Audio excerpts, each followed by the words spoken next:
So we were studying the unit 8, that is bailment and pledge, and we were doing the duties of the bailer. So duties of bailer में आता है sections 150, 158, 159, 164, जिसमें आता है हम लोग mnemonic बनाते हैं no time pass for bailor. इसमें फर्स्ट आता है डिस्क्लोज नोन फैक्ट्स, जो आपको बेलर को जो पता है वो आपको बताना है. बेयर नेसेसरी एक्सपेंसेस, जो नेसेसरी एक्सपेंस लग सकते हैं उसको आपको बेयर करना है. बेलर को इंडेमनीफाई करना है बेली को अगर उसके साथ कुछ लॉस होता है उस तरह का. तो बाउंड टू एक्सेप्ट गुड्स, आपने गुड्स दिया तो आपको वो वापस भी लेना है. So these are the basically duties of a bailor. उसके बाद हमारे पास आता है फर्स्ट वाला जो कि है section 150, bailor's duty to disclose faults in goods bailed. So the first is bailor's duty to disclose faults in goods bailed, section 150. In case of gratuitous bailment होता है और in case of non gratuitous bailment होता है. gratuitous bailment के case में ना baler liable होगा अगर वो अवेयर होगा और वो नहीं डिस्क्लोज किया. अगर अनअवेयर रहेगा तब तो नहीं होगा. The bailor is bound to disclose to the bailee faults in the goods bailed of which the bailor is aware, जिसके बारे में बेलर को पता है उसके लिए वो लाइबल होगा. And which materially interfere with the use of them और expose the bailee to extraordinary risk, and if he does not make such disclosure he is responsible for damage arising to the bailee directly from such faults. इसका example है कि ए ना B को एक घोड़ा देता है जो कि थोड़ा पागल है, ठीक है, और वो उसको नहीं बताता है कि घोड़ा पागल है. तो क्या होता है ना, घोड़ा बिगड़ जाता है और वो घोड़ा ना मतलब ऐसा बिगड़ता है कि बी ना फेंका जाता है, उसको चोट लग जाता है. तो ए रिस्पॉन्सिबल होगा बी के उस चोट की वजह से, ठीक है. नॉन ग्रेचुइटस गुड्स के केस में ना बेलर लायबल है, चाहे उसको पता हो उस फॉल्ट के बारे में या ना पता हो. वो बेलर जो है ना वो रिस्पॉन्सिबल है क्योंकि वो पैसा लिया है भाई, उसको पता होना चाहिए, ठीक है. तो if the goods are bailed for hire the bailor is responsible for such damage whether he was और was not aware of the existence of such faults in the goods bailed. यानी कि ए हायर करता है एक carriage of B, the carriage is unsafe though B is not aware of it, A is injured and B is responsible for A injury. यानी कि ए एक carriage लेता है बी से, कैरेज मान लो टूटा हुआ है, उसके बारे में ना बी को भी नहीं पता है. बी क्या है, बेलर को भी नहीं पता है, लेकिन वो पैसा दे दिया है ना, उसको पैसा दिया है, पैसा दे करके कैरेज ए लिया है, तो वो रिस्पॉन्सिबल कौन होगा, बी होगा. B is responsible for A का इंजरी, ठीक है. Hyman and wife versus Nye and sons 1881 के केस में हुआ था. A hired from B a carriage along with a pair of horses and a driver for a specific journey. During the journey a bolt in the under part of the carriage broke away. As a result of this the carriage became upset and A was injured. It was held that B was liable to pay damages to A for the injury sustained by him.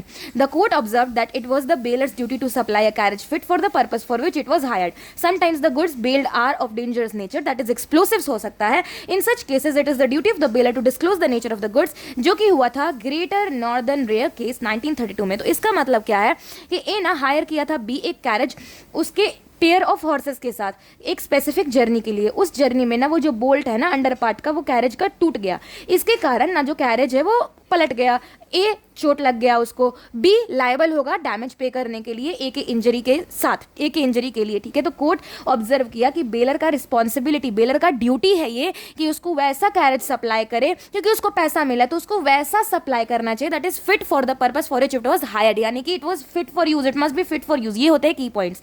Sometimes the goods bailed are of dangerous nature, कभी कभी dangerous nature का भी goods हो सकता है, जैसे कि explosive. अब आप बम बेच रहे हो तो आपको बम का उसके बारे में बताना है ना कि क्या क्या प्रॉब्लम है. उस केस में ना ड्यूटी रहता है बेलर का ही कि वो डिस्क्लोज कर देता है नेचर ऑफ गुड्स को. ग्रेट नॉर्दर्न रेयर केस 1932 में.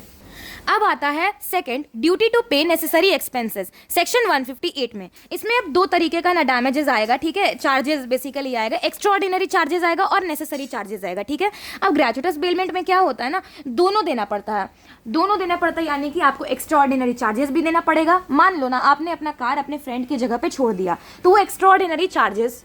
सो आई वॉज टेलिंग कि इसमें ना दो तरीके का बेलमेंट में दो तरीके का चार्जेस होता है. एक होता है एक्स्ट्रा ऑर्डिनरी चार्जेस, एक होता है necessary charges.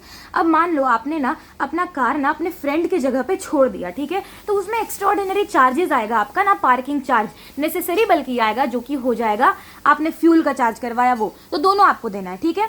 Where by the conditions of the bailment the goods are to be kept और टू बी कैरिड और to have work done upon them by the bailee for the bailor and the bailee is to receive non remuneration. यानी कि gratuitous bailment हुआ है, the bailor shall repay to the bailee the necessary expenses incurred by him and any extraordinary expenses incurred by him for the purpose of the bailment, ठीक है. तो आई hope कि clear है. उसके बाद आता है नॉन ग्रेचुइटस बेलमेंट में.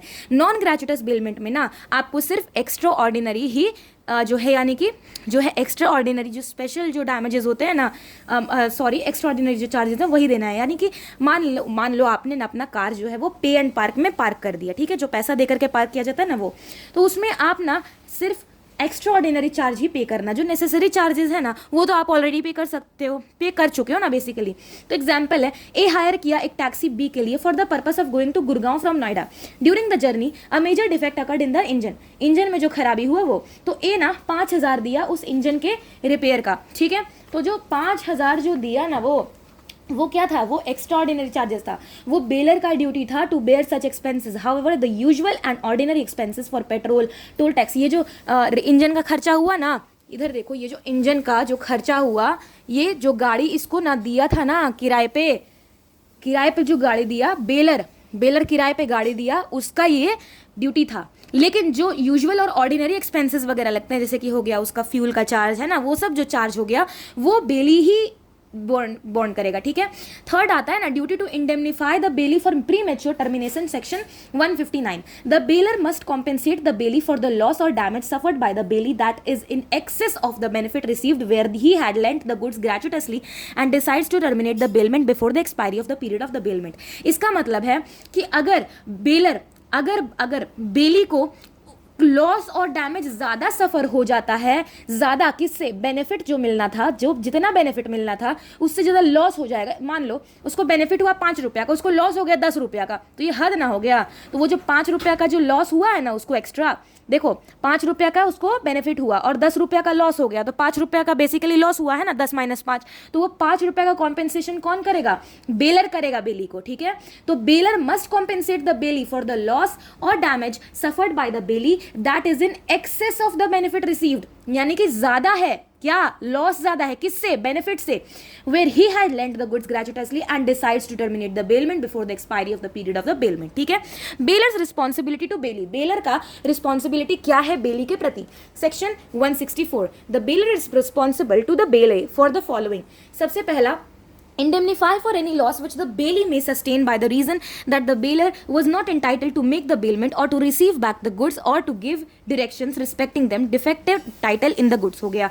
B है, it is the duty of the bailor to receive back the goods when the bailee returns them after the time of bailment has expired or the purpose of bailment has been accomplished. If the bailor refuses to take delivery of goods when it is offered at the proper time and bailee can claim compensation for all necessary expenses incurred for the safe custody. जो उसको जो मान लो, देखो आप ना good they रहे हो रखने के लिए, मैंने या पेंसिल ना बेली को रखने के लिए दिया कि मैं ना ये 1 महीने में जा करके आपसे ले लूँगा, ठीक है। तो ये 1 महीने के बाद ना मेरा ये रिस्पॉन्सिबिलिटी है कि 1 महीने के बाद मैं ये ले लूँ पेंसिल से, ठीक है। लेकिन अगर ये मैं पेंसिल लेने के लिए 1 महीने बाद भी ना आऊँ, ठीक है, उसके बाद मान लो ये 2 महीने बेली के साथ रहा, ठीक है, तो अब बेली ना इस पेंसिल को सेफ कस्टडी में रखने के लिए ना कुछ एक्सपेंसेस लगा रहा है। तो ये बेलर मेरा काम है कि मैं इस पेंसिल को जब 2 महीने बाद एक्स्ट्रा लूँ तो 2 महीने का जो इनको एक्सपेंस लगा उसका कॉम्पेंसेशन दूँ। तो यही है कि इंडेमनीफाई करना है किसी भी लॉस का, डिफेक्टिव टाइटल अगर निकले तो, ठीक है।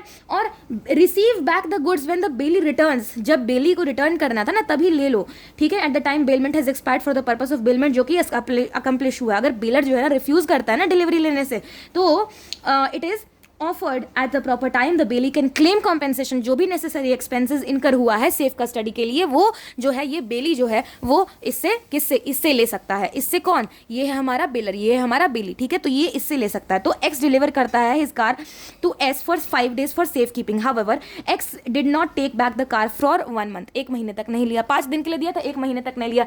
इस केस में ना S can claim the necessary expenses incurred by him for the custody of the car. इसमें ड्यूटीज ऑफ बेली बता रहा है जो कि है MITRRA प्लस EE, ठीक है। तो take reasonable care of the goods. अब देखो बेली जो रख रहा है सामान, ये जो पेंसिल रखा ना हमारा, ये ना आपको बेली को ध्यान से रीजनेबल केयर ऑफ गुड्स आपको रखना है। यानी कि a man of ordinary prudence जो लेगा ना, as a man of ordinary prudence would take care of the goods under some similar circumstances, उस तरह का ध्यान आपको रखना है।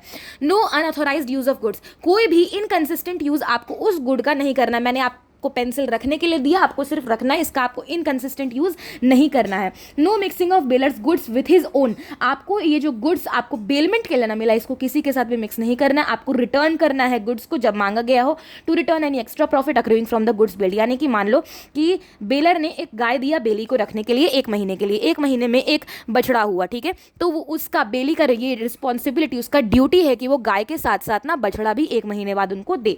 हाँ, भले जो नेसेसरी एक्सपेंसेस वगैरह लगे हैं खाने खाद पानी में, वो सब आप भले ले सकते हैं बेलर से, ठीक है। अब आता है हमारा फर्स्ट वाला, take reasonable care of the good, section 151 152। अब देखो 151 तो इसको डिफाइन कर रहा है, 152 इसका एक्सेप्शन बता रहा है, ठीक है। तो take reasonable care of the goods, in all cases of bailment the bailee is bound to take as much care of the goods bailed to him as a man of ordinary prudence would, under similar circumstances take care of his own goods of the same bulk quality and value as the goods bailed, ठीक है। उसके बाद हमारे पास ना कुछ examples आते हैं which is very necessary. यहाँ पर एग्जाम्पल दिया हुआ है 12, ठीक है। एक्स ना बेल करता है अपना ज्वेलरीज ऑर्नामेंट्स वाई को, वाई उसको ना अपने लॉकर, अपने घर के लॉकर में रख देता है अपने खुद के ऑर्नामेंट्स के साथ, ठीक है। अगर सारा ऑर्नामेंट्स ना अगर चोरी हो जाता है तो भुला जाता है ना, तो एक्स जो है ना वो रिस्पॉन्सिबल नहीं होगा लॉस के लिए। क्यों नहीं रिस्पॉन्सिबल होगा? क्योंकि एक्स उसको बताया नहीं ना कि उसने बोला कि आप इसको संभाल करके रखो, संभाल करके वो तो अपना अच्छा से वो तो सोचा था ना, इसलिए तो अपना लॉकर में रखा अपना ज्वेलरी के साथ, ठीक है, लेकिन वो चोरी हो गया, तो इसके लिए ना वाई लायबल नहीं है। If on the other hand axe specifically instruction देता है वाई को कि आप ना इसको बैंक के लॉकर में रखो, लेकिन तब भी अगर वाई अपने घर के लॉकर में रखता है तब तो पक्का वाई ही रिस्पॉन्सिबल होगा उस लॉस के कारण। क्यों होगा रिस्पॉन्सिबल? क्योंकि उसको स्पेसिफिकली बताया गया कि आप इसको बैंक के लॉकर में रखना, वो नहीं रखा तो वो लायबल है, ठीक है। ए डिपॉजिट करता है हिज गुड्स इन बी का warehouse on account of unprecedented floods, a part of the goods were damage, ठीक है। It was held that B is not liable for the loss, जो कि है शांतिलाल वर्सेस टाके चंद, ठीक है। इसमें ना ए ना अपना थोड़ा सा गुड ना बी के वेयर हाउस में डालता है, अनप्रेसिडेंट फ्लड आ जाता है, नहीं पता था उस फ्लड के बारे में, और उसका थोड़ा सा गुड्स जो डैमेज हो जाता है, बी लायबल नहीं है उस लॉस के बारे में। अब इस वाले सेक्शन का, इस वाले ये जो है ना यहाँ पर हमने जो पढ़ा, ये इसका एक्सेप्शन दे रहा है, bailee when not liable for loss etcetera of thing bailed, section 152। तो ऐसा कैसा सर्कमस्टांस होगा जो बेली जो है वो लायबल नहीं होगा? The bailee in the absence of any special contract is not responsible for the loss destruction और deterioration of the thing bailed if he has taken reasonable care as required under section 151। अगर section 151 के मुताबिक जो बेली है उसने ध्यानपूर्वक as a man of ordinary prudence ध्यान रखा है, रीजनेबल केयर करा है, तो वो लायबल नहीं होगा। ये है एक्सेप्शन 151 का। कौन सा सेक्शन है ये? 152 है, ठीक है। सेकंड बता रहा है कि not to make inconsistent use of the goods, section 153 154। अब देखो जैसे कि ना मैंने आपको पेंसिल दिया था, सिर्फ आप लिखना इससे, और वो भी आप सिर्फ संडे को लिखना, और मुझे ना एक संडे यूज करके वापस कर देना। आपने क्या किया, ये आपने संडे को भी यूज किया, मंडे को भी यूज किया, ट्यूसडे वेडनेसडे थर्सडे, आपने एक पूरा हफ्ता यूज किया, और ये हफ्ता सिर्फ आपने नहीं यूज किया, आपने अपने फ्रेंड से भी इसको यूज करवाया, तो आपने इनकंसिस्टेंट यूज किया है, तो ठीक है, ये गलत है, आपका नहीं करना है, ठीक है। अब देखो as per section 154, if the bailee makes any use of the goods bailed which is not according to the terms and conditions of the bailment, terms and condition क्या था? सिर्फ आप यूज करेंगे, और वो भी सिर्फ एक संडे में, और एक संडे यूज करके मुझे वापस दोगे। He is liable to compensate the bailor for any loss of the destruction of goods. अब जो पेंसिल आपने जो यूज किया मेरा एक हफ्ता, और मैंने सिर्फ आपको संडे में बस एक बार यूज करने के लिए बोला था, तो वो जो पेंसिल मेरा खत्म हो गया ना, आप हमको एकदम सेम टू सेम वैसा पेंसिल ला करके दो। एग्जाम्पल है, ए अपना घोड़ा देता है बी, सिर्फ आप उसको राइड करना, सिर्फ आप राइड करना, बी भाई साहब सिर्फ आप राइड करना, लेकिन बी भाई साहब जो थे वो बड़े चालाक थे, वो सी को भी दे दिए, अपने घर के परिवार के किसी व्यक्ति को दे दिए कि लो भाई तुम भी घोड़ा चला लो, हमको घोड़ा मिला, तुम भी घोड़ा चला लो। सी जो है ना वो राइड करता है केयर के साथ, लेकिन जो हॉर्स है ना एक्सीडेंटली वो गिर जाता है और वो ना चोट लग जाता है घोड़ा को, तो बी लायबल होगा कंपेंसेशन के लिए। ए को इंजरी जो है ना, वो इंजरी घोड़े के साथ जो इंजरी हुआ है, सी को राइड करने के लिए दिया, उसके वजह से उसके लिए बी लायबल है, ठीक है। एग्जाम्पल 15 है, ए हायर करता है horse in Kolkata from B expressly to march to Varanasi, उसको बता दिया कि हम ना इसको वाराणसी लेके जाएंगे घोड़े को, तो ए राइड करता है with due care but marches to Cuttack instead, गलती से कटक चला जाता है। The horse accidentally falls, horse ना घोड़ा जो है ना वो गलती से गिर जाता है एंड इज इंजर्ड, अब चोट लग गया। A is liable to make compensation to B for the injury of the horse, उसको जाना था कहाँ और चला गया कहाँ, तो उसके लिए जो है कौन लायबल है? उसके लिए ए लायबल है, ठीक है। As per section 153 a contract of bailment is voidable at the option of the bailor if the bailee does not use the goods according to the terms and conditions of the bailment, यानी कि contract of bailment ना voidable होगा at the option of bailor, bailor यानी जो goods दिया, if the बेली, बेली यानी कि जिसको गुड्स मिला, the person who delivers the good, the person to whom the goods are delivered, कौन है, बेली, ठीक है, वो नहीं यूज करता है गुड्स को according to the terms and conditions of the bailment. A lend करता है बी को एक घोड़ा अपने राइड के लिए, बी दे देता है सी को, तो कॉन्ट्रैक्ट है ना voidable at the option of A, bailor, ठीक है। अब not to mix the goods, section 155, 156 और 157, अब इसमें भी 3 तरीके का आता है।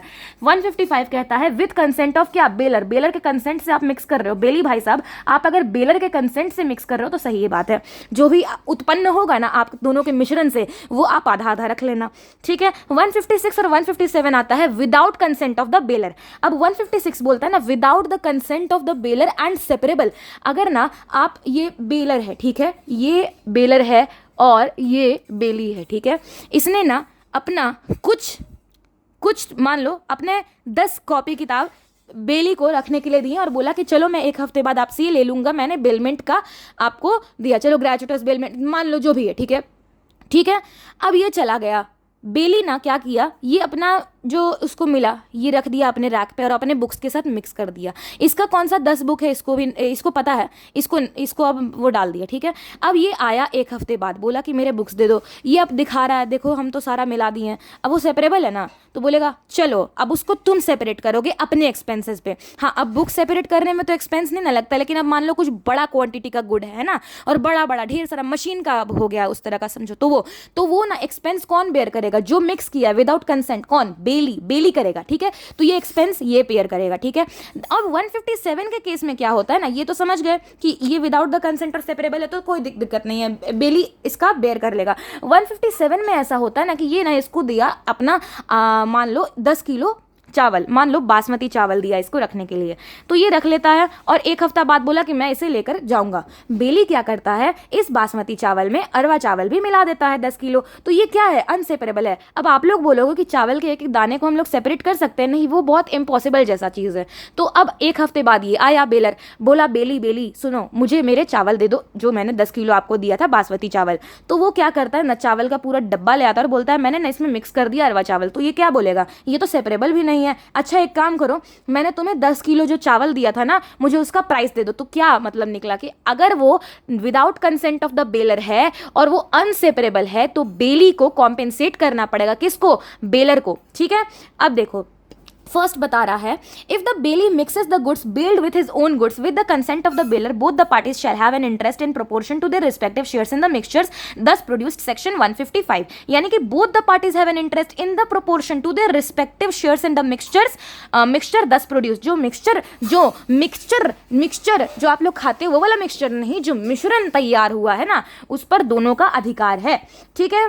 Proportion to their respective share, उनका जितना शेयर है, इसका 10 बुक था आपका 20 बुक था, तो आपका जो मिश्रण अगर आपका जो था ना अगर कंसेंट के साथ हुआ है तो ठीक है, आप लोग अपना अपना शेयर से उस हिसाब से ले लो, ठीक है। सेकंड है ना, if the bailee without the consent of the bailor mixes the goods bailed with his own goods and the goods can be separated or divided, the property in the goods remains in the parties respectively but the bailee is bound to bear the expense of separation or division and any damage arising from the mixture, section 156, वही है जो मैंने समझाया। उसके बाद हमारे पास आता है एग्जाम्पल, ए बेल करता है 100 बेल्स ऑफ कॉटन जो कि marked with a particular mark to be, यानी कि बहुत एक अच्छा स्पेसिफिक क्वालिटी का एक वो कॉटन का बेल था, ठीक है। तो वो 100 बेल्स देता है, बी ना विदाउट ए कंसेंट ना मिक्स कर देता है अपना 100 बेल जो कि दूसरा है अपने बेल और ए के बेल को, बियरिंग अ डिफरेंट मार्क, जो कि दूसरा मार्क है ऑब्वियसली। ए इंटाइटल है to have his 100 bales return, B का ये ड्यूटी है कि वो जो 100 बेल्स ए के जो उसमें डाले गए हैं उसको निकाल करके वो उसको जो टाइम है स्टिपुलेटेड टाइम है उसमें वो वापस करे। B is bound to bear all the expenses, जो भी एक्सपेंसेस लगेगा ना भाई साहब आपको, किसको, बेली को, जो भी एक्सपेंसेस लगेगा उसको छांटने में वो किसका ड्यूटी है, वो बेली का ड्यूटी है, ठीक है। एक्सपेंस बियर कौन करेगा, बेली करेगा। Incurred in the separation of the bales and any incidental damage. If the bailee without the consent of the baler mixes the goods of the baler with his own goods in such a manner that it is impossible to separate the goods bailed from the other goods and to deliver them back, the baler is entitled to be compensated by the bailee for the loss of the goods, section 157, वही same चीज है, यहाँ पे flower का example लिया है, ठीक है। रिटर्न द गुड्स सेक्शन 160 और 161 में it is the duty of bailee to return or deliver according to the bailor's directions the goods bailed without demand as soon as the time for which they were bailed has expired, time expire कर गया है और the purpose for which they were bailed has been accomplished, या तो purpose उसका accomplish हो गया section 160, ठीक है। If by default of the bailee the goods are not return delivered or tendered at the proper time he is responsible to the bailor for any loss destruction or deterioration of the goods from that time, section 161 sorry section 161, ठीक है।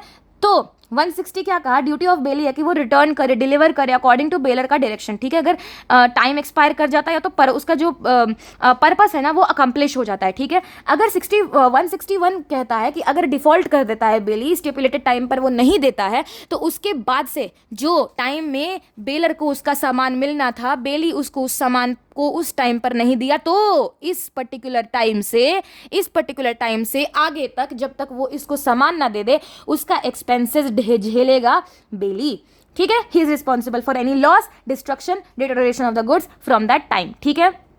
अब देखो X deliver करता है books to B, Y to B bound, Y promise to return the books with a reasonable time, X pressed for the return of the books but B Y जो है वो fail कर जाता है deliver करने से even after the expiry of reasonable time. Subsequently the books were burned in an accidental fire, अब आग लग गया, आपको पहले वापस करना था, आपने नहीं किया, और वो भी Y के घर पे। इस केस में ना Y पूरी तरह से लायबल होगा लॉस के लिए, आपको बुक का पैसा देना पड़ेगा, किसको, X को, ठीक है। Return on accretion from the goods section 163, यानी कि रिटर्न ऑन एक्रीशन, अगर कोई एडिशन होता है आपके गुड में, बेलर ने बेली को एक गाय दिया, ठीक है, एक हफ्ते के लिए, एक हफ्ते में गाय एक बछड़ा दे देता है, ठीक है, तो वो बछड़े के साथ वो गाय को वापस करना पड़ेगा बेली को, बेलर को वापस करना पड़ेगा, ठीक है। बेलर को वापस कर दो, उसने गाय दिया, उसके साथ उसका बछड़ा भी। तो in the absence of any contract to the contrary the bailee is bound to deliver the bailor और according to his directions any increase or profit which may have accrued from the goods billed. A leaves a cow in the custody of B, the cow gives birth to a calf, B is bound to deliver the calf along with the cow to A. To I hope he is clear. Not to set up adverse title, Bailey को must not set up a title adverse to that of the bailor. Bailey को baler के लिए कोई भी adverse title set up नहीं करना है. He must hold the goods on behalf of and for the bailor. आपको सिर्फ और सिर्फ बेली को सिर्फ और सिर्फ बेलर के लिए ही गुड्स को होल्ड करना है। He can not deny the title of baler, वो बेलर का जो टाइटल है वो डिनाई नहीं कर सकता है। ऐसा नहीं कर सकता है कि मैं जो है ना ए ने मुझे सामान दिया और मैं बोल रहा हूँ नहीं बी ने मुझे सामान दिया, ऐसा आप नहीं कर सकते हो, ठीक है। उसके बाद हमारे पास आता है ना राइट्स ऑफ बेलर, ठीक है। तो राइट्स ऑफ बेलर में आखिर आता क्या है, तो राइट्स ऑफ बेलर में ना SSTD कॉल फॉर बेलर होता है, SSTD कॉल फॉर बेलर। अब देखो इसमें आता है ना right to terminate the bailment, bailor ये जो बेलर है ये, इसके पास क्या क्या राइट्स हैं, right to terminate the bailment, right to demand back the goods at any time, आपने स्टिपुलेटेड टाइम दिया, निर्धारित टाइम दिया, लेकिन आप उससे पहले भी आप अपना सामान ले सकते हो, क्यों, क्योंकि वो सामान आपका है। Right to file a suit against any wrong doer, जो भी गलत काम करेगा, थर्ड पार्टी का बात हो रहा है, उसके खिलाफ आप सूट फाइल कर सकते हो। ये है 180 सेक्शन 180, क्योंकि सेक्शन 181 तो है अप्रोप्रिएशन ऑफ रिलीफ और compensation obtained by such suits, ठीक है। तो आप फाइल कर सकते हो suit against the wrongdoer, right to file a suit for enforcement of duties imposed upon a bailee, right to claim compensation, आप compensation भी क्लेम कर सकते हो। अब देखो right to terminate the bailment section 153, a contract of bailment is voidable at the option of the bailor if the bailee does any act with regard to the goods bailed inconsistent with the conditions of the bailment, and I hope कि ये clear है। Termination of bailment has been discussed in next pages, ठीक है, तो हम लोग पढ़ेंगे। Right to demand back the goods section 159, when the goods are lent gratuitously the bailor can demand back the goods at any time even before the expiry of time fixed और the achievement of the object, यानी कि समझो कि जो ग्रेचुइटसली आपने कोई सामान दिया ना, वो आप कभी भी चाहो, आपने अपने दोस्त को ना गाड़ी दिया 1 महीने के लिए, अब वो यूज कर रहा है, आपने ना क्या किया, 1 हफ्ते बाद उससे मांग लिया, क्या आप मांग सकते हो? बिल्कुल मांग सकते हो, क्योंकि आपके पास राइट है, आप बेलर हो, आपके पास राइट है to demand back the goods as and when you want, section 159। तो इसका एग्जाम्पल है 21, A while going out of station delivered his ornaments to B for safe custody for 1 month, 1 महीने के लिए दिया, बट ए रिटर्न कर देता है, return to station after 1 week, एक हफ्ते के लिए आ जाता है, ठीक है। तो 1 महीने के लिए दिया, आप 1 हफ्ते में ही ले रहे हो। He may demand the return of his ornaments even though the time of 1 month was not expired, ठीक है। तो however due to the premature return of goods if the bailee suffers any loss, अगर bailee को कोई भी तरह का loss हो जाता है, मान लो वो जो आदमी था जिसको ऑर्नामेंट्स पहुंचाना था वो उस मतलब मान लो आउट ऑफ स्टेशन है, अब उसको रिटर्न करने के लिए फालतू का उसको खर्चा करना पड़ रहा है, आना पड़ रहा है, ट्रेन का टिकट कटवाना पड़ रहा है, तो वो सब जो पैसा जो चार्जेस वगैरह लगा है ना, which is more than the benefit actually obtained by him, जो बेनिफिट मिला उससे ज्यादा है उसका loss from the use of the goods bailed, the bailor has to compensate the bailee, तो बेलर को कॉम्पेंसेशन देना पड़ेगा बेली को। ठीक है। Right to file a suit against a wrong doer, section 180 और 181 तो है जो कि आपको आगे पढ़ेंगे। तो right to sue the bailee, the bailor has the right to sue the bailee for enforcing all the liabilities and duties to him, आप बेली को भी स्यू कर सकते हो हर तरह के लाइबिलिटी और ड्यूटीज जो कि उस पे है impose. Right to compensation if any damage is cause to the goods bailed because of the unauthorised use, यानी कि inconsistent use of the goods or unauthorised mixing of the goods, या तो मिक्स करने से जो लॉस हुआ है, damage हुआ है, the bailor has the right to claim compensation for the same, उसके लिए भी आप ना कॉम्पेंसेशन ले लेना। ठीक है, ले लेना। ओके, अब आता है हमारे पास राइट ऑफ बेली। बेली ये है बेली जिसके पास हमने अपना क्या दिया था, हमने अपना कार दिया था मान लो। ठीक है, तो ये जो है ये कार अपना रखा हुआ है। ठीक है, CNTL जॉइंट आएगी। देखो, right to deliver the goods to any one of the joint bailor, section 165। अब मान लो हमारे पास ना दो बेलर है। ठीक है, दो बेलर है A और B, और C को हमने दिया है कि C भाई साहब लो ये कार रखो। अब C को तो पता है कि ये जॉइंट बेलर है, अब ना ये क्या करेगा, या तो A को देगा या तो B को देगा। C देखो 165 कहता है if several joint owners bailed the goods the bailee has a right to deliver them to any one of the joint owners unless there was a contract to the contrary. हाँ, भले अगर contract में लिखा हुआ है कि C भाई साहब देखो आप ना हम दोनों आप लोग को दे रहे हैं, आपको कार दे रहे हैं, लेकिन आप रिटर्न करना किसको, आप सिर्फ C को आप सिर्फ B को रिटर्न करना, A को मत, मुझे मत करना। B है ना हमारा जॉइंट ओनर, हमारा joint baler joint baler, okay, उसको रिटर्न करना। ठीक है, तो वो है तो ठीक है, लेकिन अगर नहीं है, ऐसा कॉन्ट्रैक्ट अगर नहीं है, तो bailee can deliver the goods to any one of the joint owners.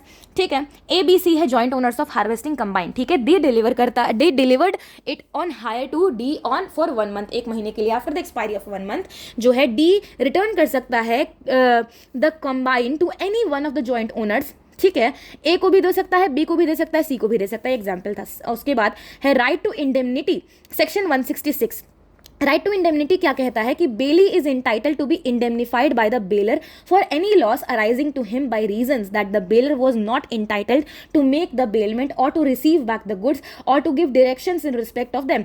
अब देखो इसका मतलब क्या है कि बेली है ना, बेली, ये जो बेली है वो इंटाइटल्ड है इंडेमनिफाई होने का बेलर से किसी भी तरीके का नुकसान जो उसको आया, that the baler was not entitled to make the bailment or to receive back the goods or to give directions in respect to them.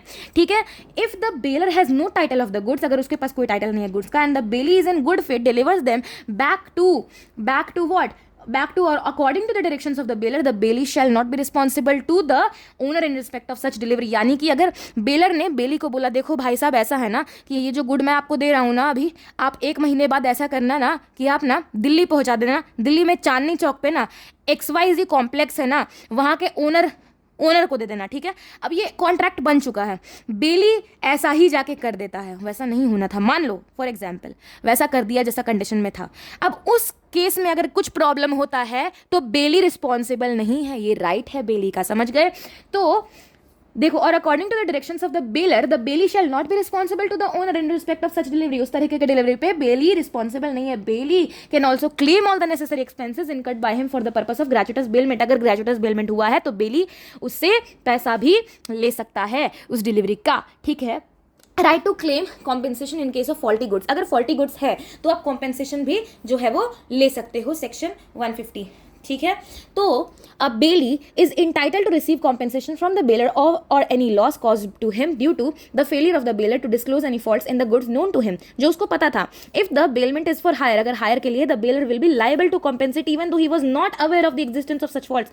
अगर बेलर को पता था, अगर ग्रेचुटस बेलमेंट है, बेलर को पता था, तब पता था तो उसको बताना है, तो वो लाइबल है। अगर वो नॉन ग्रेचुटस बेलमेंट है, हायर के लिए है, तो बेलर को चाहे पता हो या ना पता हो उस फॉल्ट के बारे में, वो लाइबल होगा, लिख लो वो लाइबल होगा। ठीक है, right to claim necessary expenses, section 158। ठीक है, देखो, in case of gratuitous bailment the bailor shall repay to the bailee the necessary expenses incurred by him and any extraordinary expenses incurred by him for the purpose of the bailment. यानी कि necessary expenses आप claim कर सकते हो, कौन? बेली कर सकता है। अगर ग्रेचुटस बेलमेंट हुआ है तो बेलर को रिपे करना है बेली को all the necessary expenses incurred by him, और कोई भी तरह का एक्स्ट्रा ऑर्डिनरी एक्सपेंस इनकर हुआ है for him for the purpose of bailment. ठीक है, right to apply to court to decide the title of the goods, section 167। If the goods bailed are claimed by the person other than the bailor, अगर वो जो goods आपको,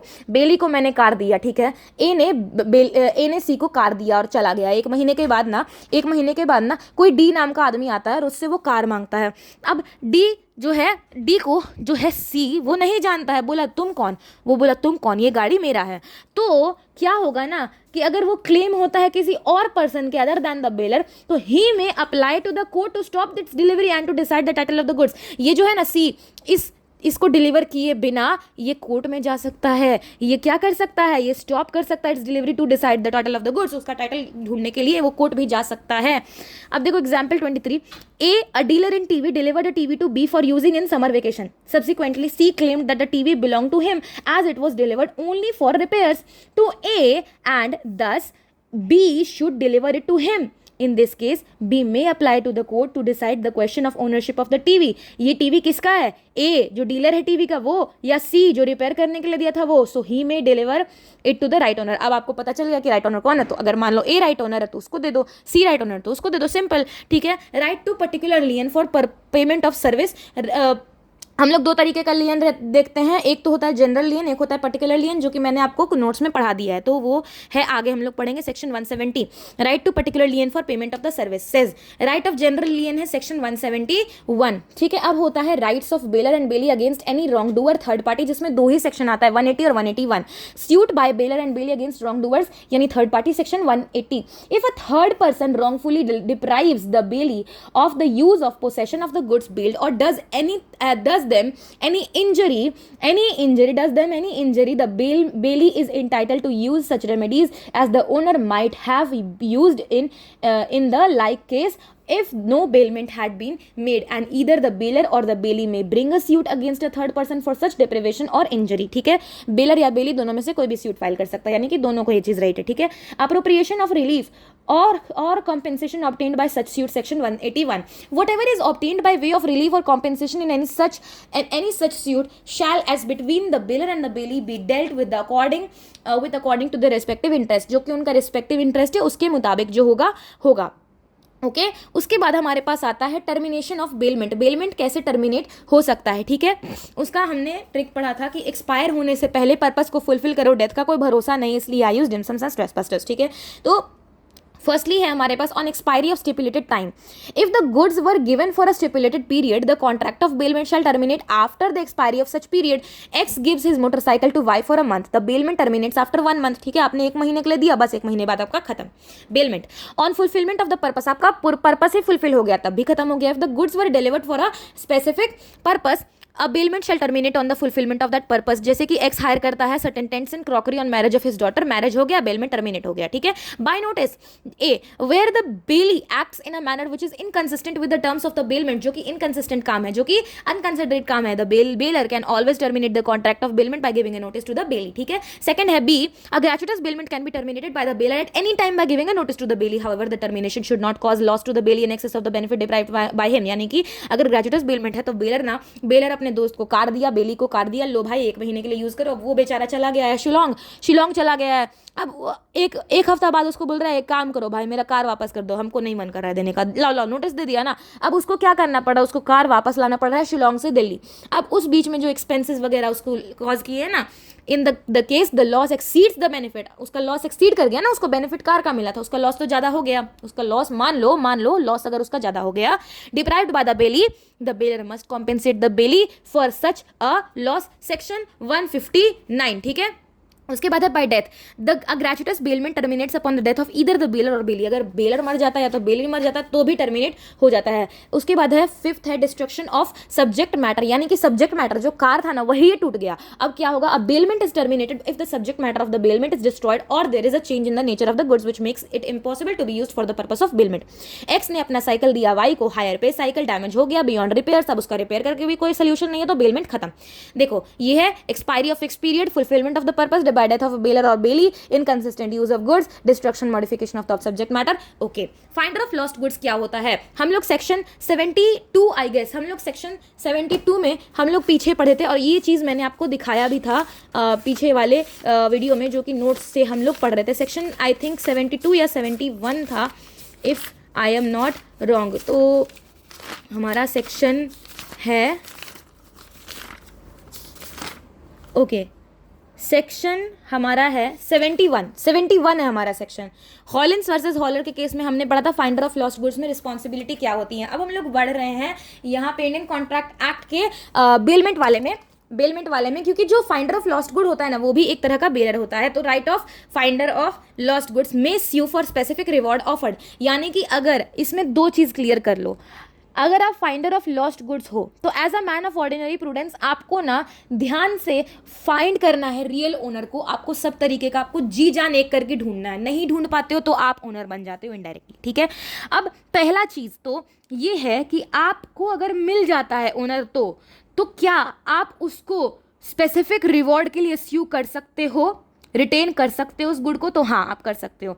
लेकिन आप अगर उसको उसके कॉम्पेंसेशन के लिए, उसके पेमेंट के लिए कि चलो हम तुमको इतना दिए हमको तुम इससे कुछ पैसा दो, तो आप नहीं कर सकते हो, ठीक है। सेक्शन 168 बताता है मे sue for specific reward offer, ठीक है। Person who finds some goods which do not belong to him, it is called the finder of the goods. Okay, it is the duty of the finder of goods to find the true owner and surrender the goods to him. However, the finder of the goods has no right to sue the owner for compensation for trouble and expense voluntarily incurred. आपने अपने मन से ना वो सब किया expenses by finding him in the owner and preserving the goods found, आपने preserve किया खुद के भरोसे ना, but he has the right to retain the goods against the owner until he receives such compensation. आप उसको भले रख भले सकते हो, आप रिटेन कर सकते हो, ठीक है। हम लोग सोगा में पढ़ते हैं ना right in lien, right in stoppage in transit, तो उसी तरह से आप रख सकते हो, रिटेन कर सकते हो। And where the owner has offered a specific reward on the lost goods, the finder may sue the owner for such reward and may return the goods until then. यानी कि अगर आपने पहले ही बोल दिया था कि मेरा खोया हुआ गाड़ी जो भी देगा मैं उसको 10 लाख का इनाम दूंगा, तो आपने उसको गाड़ी को खोया हुआ को ढूंढ लिया, अब आप उसको स्यू भी कर सकते हो, अगर हाँ वो अगर अवार्ड डिक्लेयर्ड है तो आप कर सकते हो, ठीक है। When finder of thing commonly on sale में सेल इट, ठीक है, वो जो फाइंडर है उसको बेच भी सकता है सेक्शन 169 के तहत। When a thing which is commonly the subject of sale if lost, if the owner can not with reasonable diligence be found, अगर अच्छे डिलीजेंस से वो नहीं आता है, नहीं पता कर पाता है, और if he refuses upon demand to pay the lawful charges of the finder may sell it, ठीक है, रिफ्यूज कर देता है डिमांड पे लॉफुल चार्जेस देने से, ठीक है। तो when the thing is in danger of perishing or losing the greater part of its value, अगर मान लो आपको खोया हुआ 10 किलो सेब मिला, तो वो सड़ने वाला ना चीज़ है, आप उसको बेच दो अगर नहीं मिलता है फाइंडर आपको, तो मतलब ओनर आपको नहीं मिलता है। तो सेकंड है कि when the lawful charges of the finder in respect of the thing found amounts to 2/3 of its value, यानी कि मान लो ना कि आप ओनर को फाइंड कर रहे हो ना, आपका जो सेब है ना 10 किलो सेब है, उसका वैल्यू 100 रुपीज़ है, for example just for instance, ठीक है, 100 रुपीज़ है, लेकिन आप ना जब सर्च कर रहे हो ना ओनर को, तो आपको 100 का 2/3 कितना होता है, जो वैल्यू होता है ना 2/3 वैल्यू, मान लो 300 रुपये का सेब था, ठीक है, 300 रुपये का सेब था, आपको पता है 300 रुपये का सेब है, लेकिन आप फाइंड कर रहे हो ना ओनर को, तो आपको 200 रुपये का खर्चा आ रहा है, तो आप पागल हो, आप 200 का क्यों खर्चा करोगे ओनर को फाइंड करने पे, उससे अच्छा है आप बेच दो। दो केसेस में आप बेच सकते हो, 169 के अंडर दो चीज़ में। पहला तो अगर आपका जो है perishing or in danger of perishing or losing the greater part of its value, दूसरा है when the lawful charges of the finder in respect of the thing found amounts to 2/3 of its value, ठीक है। Right of lien क्या होता है, lien is the right of a person to retain the goods belonging to the another, ठीक है, आप रख सकते हो, कैसे रख सकते हो, okay. until his claim is satisfied or some debt due to him is repaid. ठीक है, दो चीज हो जाता है. तो टाइप्स कैसे होते हैं लियन के, दो तरीके के, पर्टिकुलर लियन और जनरल लियन. ठीक है, पर्टिकुलर लियन है it is the right to retain only the particular goods in respect of which the claim is due, यानी कि उस पर्टिकुलर गुड को हम रिटेन करेंगे जिसपे हमको मिलना है रिवॉर्ड. ओके, जिसपे हमको क्लेम मिलना है. Where the bailee has in accordance with the purpose of the bailment rendered any service involving the exercise of labour और skill in respect of the goods bailed, he has in the absence of a contract to the contrary a right to retain such goods until he receives due remuneration for the services he has rendered in respect of them.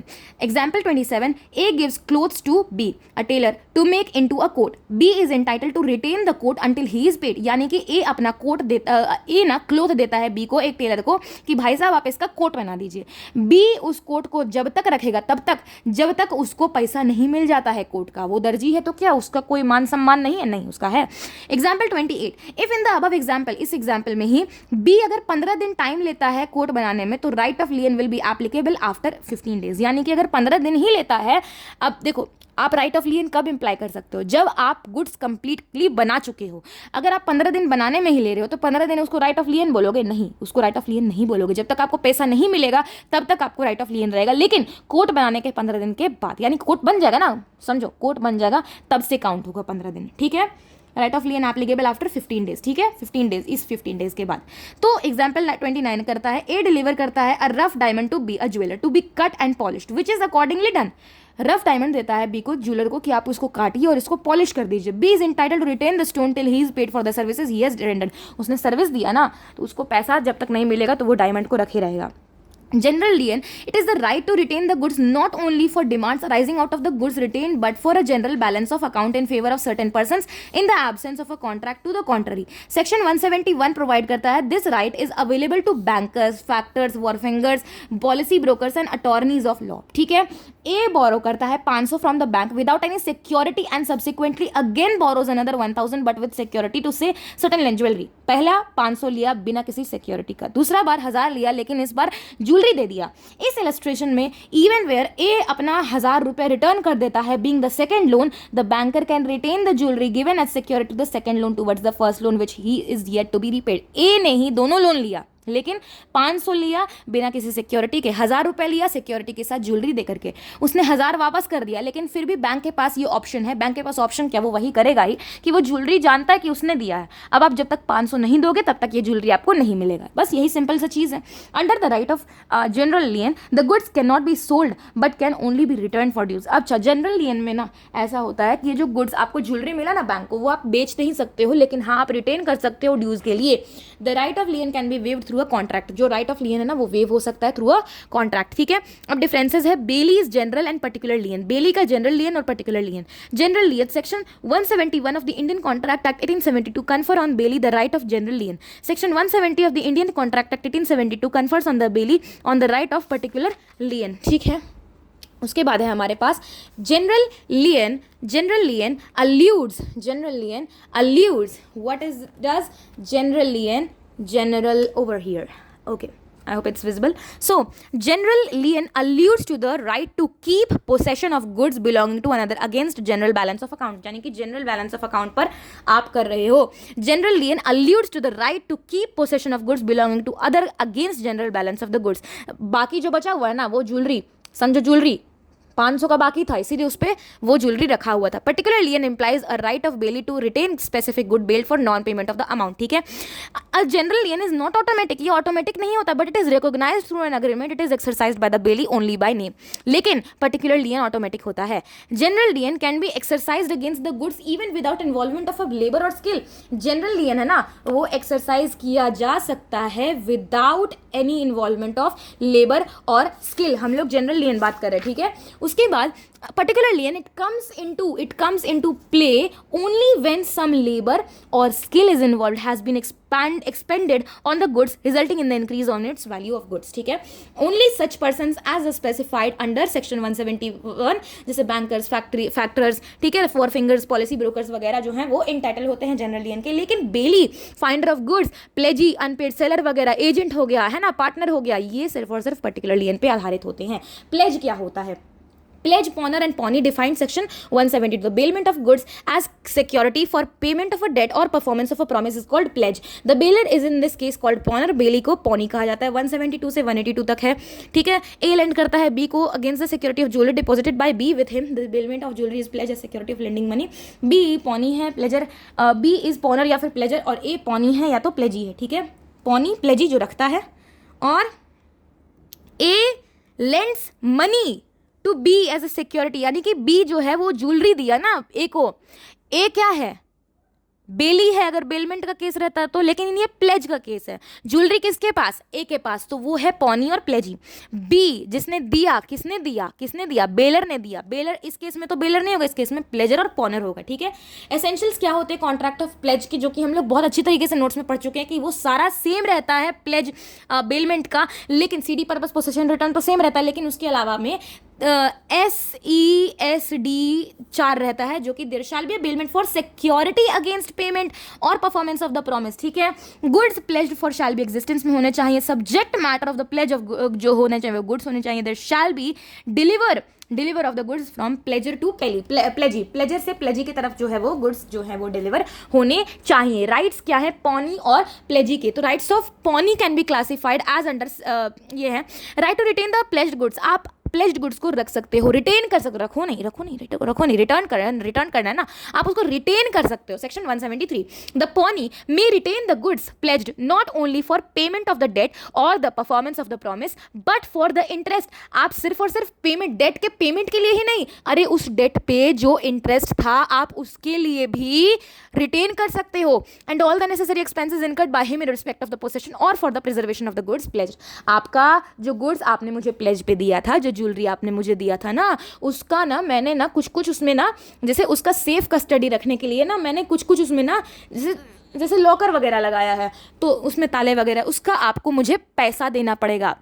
जहां M pledge करता है उसके stock of goods for certain loan from bank, the bank has a right to retain the stock not only for adjustment of the loan, सिर्फ loan के लिए नहीं, अरे interest के लिए भी. सेक्शन 173. बस right to retain of subsequent debts, आप सब्सिक्वेंट डेट, आगे के डेट के लिए, सब्सिक्वेंट और भी डेट्स के लिए आप उसको रख सकते हो. Section 174. The pawnee can retain the goods pledge for any debt और promise other than the debt और promise for which they are pledged, but he can exercise this right only when there is a contract to the effect. That is a right to retain goods for subsequent debts can be exercised only when it has been provided for in a contract or to his effect. यानी कि अगर contract में provide किया गया है ऐसा, तभी आप कर सकते हो. Pawnee's right to extraordinary expenses incurred. 175. Pawnee का राइट एक्स्ट्राऑर्डिनरी एक्सपेंसेस अगर इनकर होते हैं तो the pawnee is entitled to receive from the pawnor extraordinary expenses incurred by him for the preservation of the goods pledged for such expenses. However he does not have the right to retain the goods but he can sue the pawnor for such expenses. ठीक है, आप उस expenses के लिए आप ना स्यू कर सकते हो. किसको कौन कर सकता है? However, कौन? Pawnee right to extraordinary expenses. Pawnee का राइट है एक्स्ट्राऑर्डिनरी एक्सपेंसेस जो इनकर होंगे, तो pawnee is entitle to receive, pawnee entitle करेगा वो सारे बेनिफिट जो उसको जो है वो रिटेन करने के लिए जो है वो लगेगा. ठीक है, तो इसमें ना राइट्स ऑफ पॉनी में ना आपका ये आ गया. ठीक है, okay. Pawnee is right where pawnor makes default. अगर पॉनर डिफॉल्ट कर देता है तो section 176 the pawnor makes default in the payment of the debt और performance at any stipulated time of the promise in respect of which the goods were pledged. The pawnee has the following rights, यानी कि first, the pawnee may bring a suit against the pawnor upon the debt और promise and retain the goods pledged as a collateral security. Collateral security के जैसा आप रख लो. He may sell the thing, अरे आप प्लेज्ड थिंग को ही cell कर दो, और giving the pawnor reasonable notice to sell, आप या तो रीजनेबल टाइम दे दो या तो उसको सेल कर दो. If the proceeds of such sale are less than the amount due in respect of the debt, अगर वो जो आपको सामान बेचकर, ज्वेलरी बेच करके आपको सिर्फ 200 रुपया मिला, 300 तो बाकी है ना, 300 बाकी है ना, तो the pawnor is still liable to pay the balance. अब उस 300 के लिए उसके सिर पे चढ़ जाओ. लेकिन अगर proceeds of sale are greater than the amount so due, the pawnee shall pay over the surplus to the pawnor. हाँ चलो, अब वो 500 के लिए ना, 500 का डेट था, ज्वेलरी बेच करके ना मुझे 700 मिला, 200 एक्स्ट्रा मिल गया, तो अब ये जो 200 है ना वो पॉनी को वापस करना पड़ेगा पॉनर को. ठीक है, राइट्स ऑफ अ पॉनर क्या होते हैं? पॉनर के राइट्स, जो पॉनर के राइट्स होते हैं ना, पॉनर के जो राइट्स होते हैं ना वो सेम होते हैं बिल्डर के, बस राइट टू रिडीम एक एक्स्ट्रा आ जाता है 177 section. As the builder of rights, Pawners has all the rights of the bailor. Along with that, he also has the right of redemption to the pledged goods, which is enumerated under section 177. ठीक है, okay. Right to redeem क्या है? Right to redeem section 177. देखो, if a time is stipulated for the payment of the debt or performance of the promise for which the pledge is made, and the pawner makes default in the payment of the debt or performance of the promise at the stipulated time पर आप नहीं करते हो deliver, तो ही में redeem आप date payment, देखो ध्यान से देखो, डेट का पेमेंट आप नहीं करते हो स्टिपुलेटेड टाइम पे, तब आप रिडीम कर सकते हो the goods pledged at any subsequent time before the cash actual sale of them. ठीक है, पॉनर का हमने बोला, पॉनर का क्या, पॉनर का राइट्स, जो गुड को प्लेज करवाया डेट के लिए, अगर टाइम स्टिपुलेटेड है फॉर द प्लेज, ठीक है, प्रॉमिस, और पॉनर ना डिफॉल्ट कर देता है पेमेंट में, ठीक है, और performance of promise at a stipulated time, he may redeem the goods pledged at any subsequent time before the actual sale of the them. यानी कि एक्चुअल सेल हो ना, उससे पहले आप वापस ले सकते हो, but he must in that case pay in addition any expense which have arisen from his default. उसके डिफॉल्ट के कारण जो उसको नुकसान हुआ, किसको, पॉनी को, वो दे दो. कौन, पॉनर दे दो. नोट है, redemption means to recover back the goods by making the payment of debt और परफॉर्मेंस ऑफ द प्रॉमिस. जो प्रॉमिस किया था वो या तो वो निभा दो, या तो आप पैसा दे दो, डेट का पैसा दे दो. ड्यूटी क्या होते हैं पॉनी के ड्यूटी ना सेम होते हैं बेली के, यानी कि मित्रा प्लस ई, लेकिन उसमें ना अनऑथराइज्ड एक्सेस कहा जाता है. पॉनी का duty to take reasonable care of the pledged goods, duty not to make unauthorised use of pledged goods, duty to return the goods when the debt has been repaid और the promise has been performed. ठीक है, duty not to mix his own goods with the goods pledged, duty not to do any act which is inconsistent with the terms of the pledge, और duty to return accretion of the goods if any. Duties of pawnor ना same as bailor है, यानी कि no time pass for bailor. उसमें plus हो जाता है 2. पहला है पी, यानी कि promise to perform, promise to क्या, परफॉर्म. दूसरा है डी, डेफिसिट का पेमेंट. ठीक है, सेक्शन 176. अब देखो, the pawnor is liable to pay the debt और perform the promise as the case may be. It is the duty of the pawnor to compensate the pawnee for any extraordinary expenses incurred by him for preserving the goods pawned. It is the duty of the pawnor to disclose all the faults which may put the pawnee under extraordinary risks. If the loss occurs to the pawnee due to defect in pawner's title of the goods, the pawner must indemnify the pawnee. If the pawnee sells the goods due to default of the pawner must pay the deficit. अब pledge by non owners आता है. Ordinarily, आम तौर पे, it is the owner of the goods or any person authorized by him in that behalf who can pledge the goods. But in order to facilitate mercantile transactions, the law has recognized certain exceptions. कुछ exceptions हैं. These exceptions are for bona fide pledges made by those persons who are not the actual owners of the goods, but in whose possession the goods have been left. उनके possession पे, जो कि left हुआ है उनके possession पे. ठीक है, तो उसमें क्या आते हैं, सबसे पहले pledge by mercantile agent section 178. Pledge होता है मर्केंटाइल एजेंट के द्वारा, सेक्शन 178. ओके, तो a mercantile agent who is in the possession of goods or document of title with the consent of the owner can pledge them while acting in the ordinary course of business as a mercantile agent. Such pledge shall be valid as if were made with the authority of the owner of goods, provided pawnee acted in good faith, ठीक है, and had no notice that pawnee has no authority to pledge. Mercantile agent section 178. and I hope कि ये clear है. Pledge by person in possession under voidable contract. अगर voidable contract में possession में हाँ है, section है 178A. when the pawnee has obtained possession of the goods pledged by him under a contract voidable under section 19 या section 19A, यानी कि coercion, undue influence, fraud, misrepresentation के कारण अगर हुआ है, but the contract has not been resigned at the time of pledge, यानी कि जो विक्टिम था उसने अभी तक जो है वो उसको voidable, उसको रिसाइन नहीं किया है. the pawnee acquires a good title, pawnee को अच्छा टाइटल मिलता है, बोनाफाइड मिलता है to the goods, and provided he acts in good faith में ना काम करा, उसको नहीं ना पता इस बारे में, without the notice of the pawner's defect of title, उसके बारे में जो पॉनर का डिफेक्ट है ना टाइटल में, उसके बारे में उसको कुछ पता ही नहीं है. Pledge where pawnor has only a limited interest, यानी कि ऐसा प्लेज जहां पे पॉनर को थोड़ा सा इंटरेस्ट है, section 179. Where a person pledges goods in which he has only a limited interest, that is pawnor is not the absolute owner of the goods, the pledge is valid to the extent of that interest. जितना interest उसका है पॉनर का, उतना ही उसको मिलेगा value. ठीक है, उतना ही वैलिड है. ठीक है, example 33. Mister X finds a defective mobile phone lying on the road, he picks it up, gets it repaired for 5000, he later pledges the mobile phone for 2000. The true owner can recover the mobile phone only by on paying 5000. अब ना pledge कर रहा है mobile phone 2000 के लिए, लेकिन जो true owner है ना वो 5000 ही पे करेगा. क्यों? क्योंकि उसने 5000 रिपेयर के लिए दिया है. ठीक है, तो जितना इंटरेस्ट है ना उतना ही, ठीक है। एग्जाम्पल है 34, ए प्लेज करता है his jewellery worth 1 lakh with B for advance of 70,000, 70,000 का 1 लाख का देता है। बी प्लेज करता है उसी के लिए 90,000 विथ सी, ठीक है। बी प्लेज करता है 90,000 with C. Now this pledge is valid up to 70,000 plus interest due thereon, यानी कि 70,000 ही वो लिमिटेड टू दैट इंटरेस्ट ही है, ठीक है। Pledge by co owner in possession where the goods owned by many person and with the consent of other owners, बाकी सबके कंसेंट के साथ the goods are left in position of one of the co-owners, किसी एक को-ओनर के पास है, सच a co-owner may make a valid pledge of the goods in this position, उसके position पे वो वैलिड जो है वो बनाएगा प्लेज, ओके। उसके बाद है हमारे पास प्लेज बाय सेलर और buyer in position, a seller in whose position the goods have been left after sale of और a buyer who with the consent of the seller obtains possession of the goods before sale can make a valid pledge provided the pawnee acts in good faith and he has no knowledge of the defect in the title of the pawnee, यानी कि उसको मिलेगा good title. आई hope कि ये clearly visible है, ये जो part है मैंने अभी ये पढ़ा।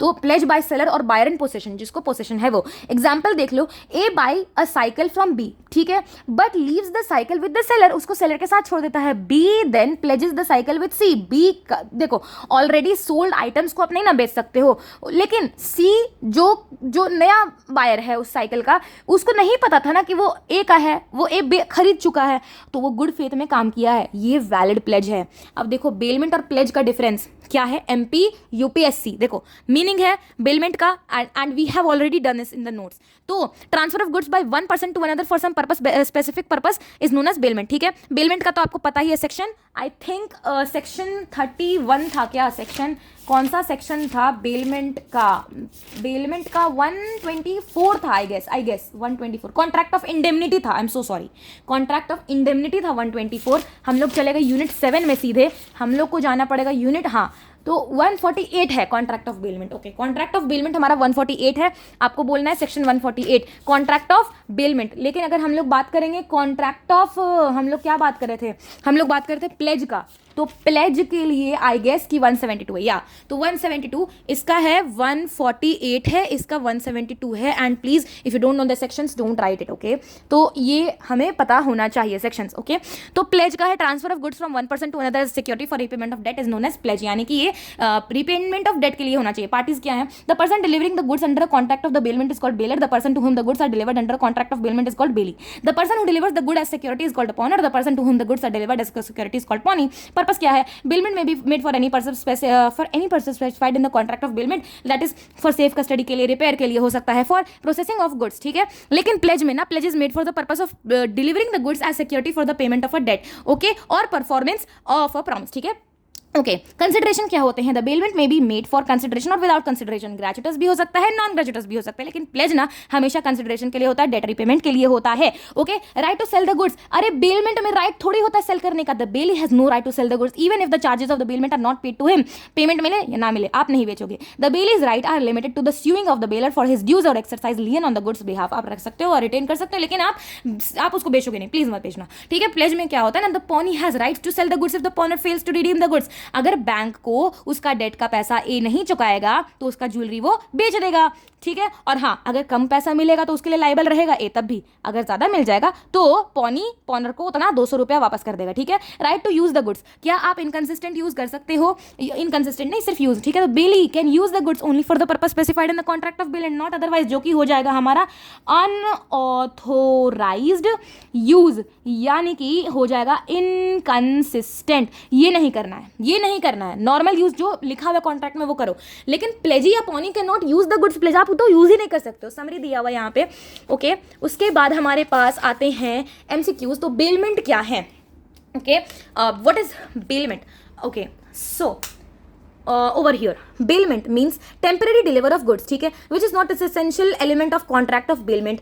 हमारे पास होता है CD purpose possession return, तो purchase of goods नहीं होता है। in the contract of bailment the person to whom the goods are delivered को बेली कहते हैं। बेली should care the goods as per as a man of ordinary prudence who does not know। lien का मतलब होता है कि आप रख सकते नहीं, आपको रिटेन करने का है पोसेशन में, तो retain the goods in his possession, ठीक है।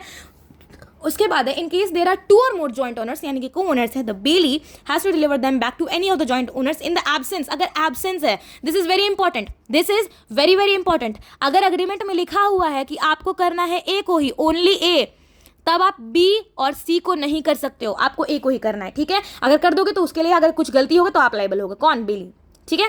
उसके बाद a finder of good is subject to the same responsibility is that of bailee, ठीक है। उसका सेक्शन आप लोग देख लेना 170 और 170 और 171 आई गेस, कौन सा तो है, ओके नहीं 170 171 तो जनरल लियन और पर्टिकुलर लियन है। हम लोग बात कर रहे हैं finder of lost goods, okay 168 और 169 है, 168 और 169 है, तो मुझे बहुत कंफ्यूजन होता है सेक्शंस का, तो मैं नहीं लिखूंगी, okay. The bailment of goods as security for payment of debt को प्लेज ही कहते हैं, who does not know. Essential element क्या है, वैलिड प्लेज का डिलीवरी ऑफ गुड्स होना चाहिए। Pledge is a contract of bailment, okay. Descriptive questions given है, state the essential elements of a contract of bailment, CD purpose possession return. Differences है bailment और pledge के, अभी हमने पढ़ा है यहाँ पर एमपी यूपीएससी जो है, हमने भी यहीं पर ये वाला जो पढ़ा है वो है। Examine whether the condition constitute a bailment under the provision of Indian contract. V parks his car at a parking lot, ठीक है, तो ये नॉन ग्रेजुएटस है। Locks it and keeps the keys itself, क्या ये बेलमेंट है? No, section 148 does not apply. क्यों? मुझे तो लगता है बेलमेंट, ओके। सेक्शन देखते हैं हम लोग, question of 3, okay okay yes, no, okay no, mere custody, ये कस्टडी हुआ, ये बेलमेंट नहीं हुआ, ठीक है। Seizure of goods by customs authorities, हाँ ये बेलमेंट होगा, ठीक है। A hires a carriage from B and agrees to pay 500 as hire charges, the carriage is unsafe, B is unaware of it, A is injured, okay. Hire करता है carriage पैसा से, liability B का पूरा है, ठीक है। बी बेल करता है इस jewellery with A on the condition to safeguard it in bank का सेफ लॉकर में ही रखने बोला है, स्पेसिफिक कर दिया, बैंक का सेफ लॉकर स्पेसिफिकली बोल दिया, लेकिन बी उसको अपने घर में रख देता है जहाँ पे अपना ज्वेलरी रखता है। 1 महीने बाद ना सारा ना रिलीजियस आयत में ना खो जाता है। अब ए ना फाइल कर देता है सूट अगेंस्ट बी, तो रेफरिंग टू द प्रोविजन, क्या A will succeed? Yes, A will definitely succeed. हम लोगों से क्या पूछा गया? हम लोग को बता दिया गया कि इसने बहुत अच्छी तरीके से बोल दिया कि आपको इसको बैंक के सेफ लॉकर में रखना है, ओके ये हो गया।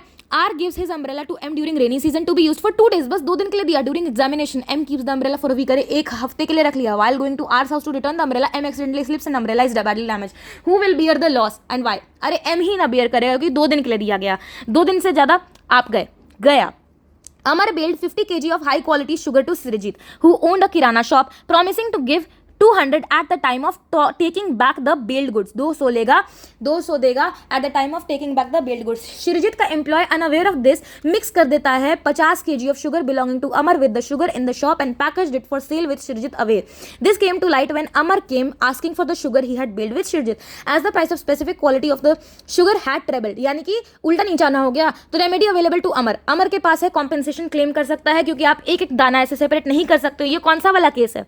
ये 155 156, ये 157 वाला केस है। 157 यानी कि mixing of the goods without the consent of the bailor and is inseparable, ठीक है। देखो mix without consent and impossible to separate, ठीक है। मिसेस ए डिलीवर करती है her old silver jewellery to Mr Y a goldsmith for the purpose of making a new silver bowl out of it. Every evening she used to receive the unfinished goods silver bowl to put it into box kept at Mr. Y का shop. She kept the key of that box with herself. One night, the silver bowl was stolen from that box. Was there a contract of bailment? हमको तो नहीं लगता है bailment का contract है। Whether the possession of the goods actually या फिर constructive deliver किया constitute the bailment or not. Possession of the goods जो है ना वो ए के मिसेज ए के पास ही है ना, क्योंकि उनके पास ना चाबी है, इसलिए ये बेलमेंट का कॉन्ट्रैक्ट नहीं है। जो लॉस हुआ है मिसेज ए ही झेलेंगी। अब देखो 9th है, Shruti acquired valuable diamond at a very low price by a voidable contract. अच्छा वॉइडेबल मतलब जो श्रुति है ना, मान लो ए के माथे पर बंदूक रख के बोली है ये जो डायमंड है ना, ये जो डायमंड है ना मुझे दे दो 1 रुपए में, 1 रुपए में दे दो। Under provision of the Indian contract 1872 the voidable contract was not rescinded. अब रिसाइंड ही नहीं हुआ, उसको 1 रुपये का था। ए को इतना समझ होना चाहिए, बुद्धि होना चाहिए, जब उसका सिर पे ऐसे करके कोर्जन से उससे लिया गया है तो उसको बोलना था, उसको रिसाइंड करना था, नहीं किया। तो श्रुति pledge the diamond to mister V K is the valid pledge under the Indian contract act. Yes, अगर mister V K is in good faith without any knowledge तो वैलिड प्लेज है, बिल्कुल इसको गुड टाइटल मिलेगा। Answers given है, okay. सबसे पहले essential element of a contract of bailment, section 148 of Indian contract defines the terms bailment. A bailment is the delivery of goods by one person to another for some purpose upon a contract that the goods shall when the purpose is accomplished the be returned or otherwise disposed of according to the directions of the person delivering them. The essential elements of the contract of bailment are CD purpose possession return deliver of goods delivery of goods. The essence of bailment is delivery of goods by one person to another, okay. Bailment is a contract in bailment the delivery of goods is upon a contract that when the purpose is accomplished the goods shall be returned to the bailor. The return of goods in specific. Return of goods in specific. The goods are delivered for some purpose okay, and it is agreed that the specific goods shall be returned. Ownership of the goods in a bailment, it is only the possession of the goods which is transferred and the bailor continues to be the owner of the goods. owner कौन है? bailor ही है. property must be movable. delivery किसका होना चाहिए? property movable का, movable property का. bailment is only for movable goods and never for immovable goods or property. distinction क्या है bailment और pledge के? MP UPSC हम लोग ने कर लिया है वो वाला चीज. थर्ड है as per section 148 bailment जो है ना, delivery of goods by one person to another for some purpose upon a contract that the goods shall when the purpose is accomplished be returned or otherwise disposed of according to the directions of the person delivering them. For a bailment to exist, the bailor must give possession of the bailed property and the bailee must accept it. There must be no transfer in the ownership of the goods. ठीक है, first वाला जो case था वो वाला, ये वाला case जो कार पार्क करता है अपना और कीज अपने पास रखता है, तो पहला तो no mere custody of goods does not mean possession. ठीक है, कस्टडी है, सिर्फ मेयर कस्टडी है. In the given case since the keys जो है कार के वो वी के पास है, सेक्शन 148 ना नॉट अप्लाई. यस, इस वाले सेकंड वाले केस में seizure of goods by custom authorities ना, yes the possession of goods is transfer to the custom authorities, therefore bailment exist and section 148 is applicable. Okay, question fourth है, problem asked in the question is based upon the provisions of the Indian contract act 1872 as contained in section 150.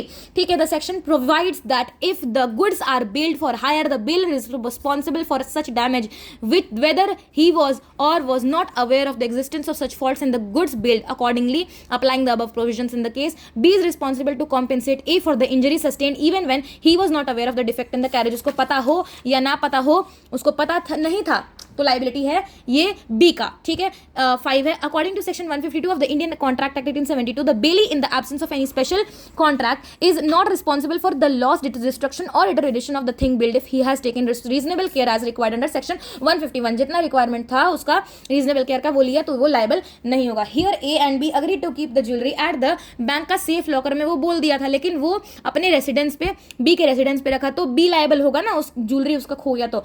6 है, M shall have to bear the loss since he failed to return the umbrella within the stipulated time. Section 161 clearly says that where a bailee fails to return the goods within the agreed time, he shall be responsible to the bailor for any loss, destruction or deterioration of the goods from that time, notwithstanding with the exercise of reasonable care on his part. और उसके बाद 7th हमारा है, according to section 157 of the Indian contract act 1872 if the bailor, ये चीनी वाला question है, without the consent of the bailor mixes the goods of the bailor with his own goods in such a manner it is impossible to separate the goods bailed from the other goods and deliver them back, the bailor is entitled to be compensated by the bailee for the loss of the goods. In the given question, Shirjit का employ mixed high quality का sugar bailed by Amar and then packaged it for sale. The sugars when mixed can not be separated. Sugar separate नहीं किया जा सकता. अब आप बोलोगे एक दाना सेपरेट करने का इम्पॉसिबल है. ठीक है, एज शिरजीत का employee has mixed 2 kinds of sugar, 2 तरीके का चीनी मिक्स किया है, ही शिरजीत must compensate Amar for the loss of his sugar. ठीक है, उसको compensation देना पड़ेगा क्योंकि वो unseparable है.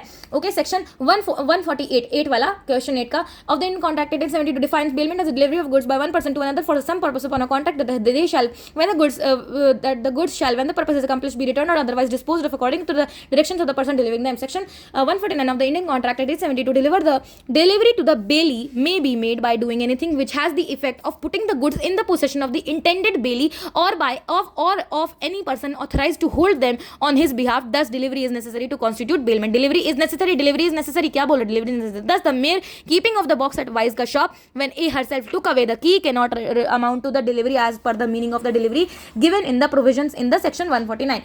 Therefore in the case there is no contract of bailment as Mrs. A ना did not deliver the complete possession of the goods by keeping the keys with herself. उन्होंने अपना चाबी जो खुद के पास रखा, अगर चाबी वो है, वो चाबी अगर वो दे देती वाई को तो लाइबिलिटी वाई का रहता. ठीक है, 9th क्वेश्चन है, pledge by person in possession under voidable contract. वही बंदूक वाला मैंने जो बताया, सृष्टि था. Okay, section 178 A of the Indian contract act 1872 when the pawnor has obtain possession of the goods pledged by him under a contract voidable under section 19 और section 19 A but the contract has been not been rescinded at the time of the pledge, तो the pony acquires a good title of the goods provided he acts in good faith. आप good faith में काम कर रहे हो. Okay, good title मिलता है. कब गुड टाइटल मिलता है? आप गुड फेथ में काम कर रहे हो and without notice of the पॉनर का डिफेक्ट ऑफ टाइटल. हमें क्या पता कि श्रुति ने वो बंदूक रख के लिया है डायमंड को. Therefore the pledge of diamond by Shruti with Mr V K is valid, तो वो वी के को गुड टाइटल मिलेगा. Okay, this was unit 8 and unit 9 is agency which we will be doing in further classes. Bye.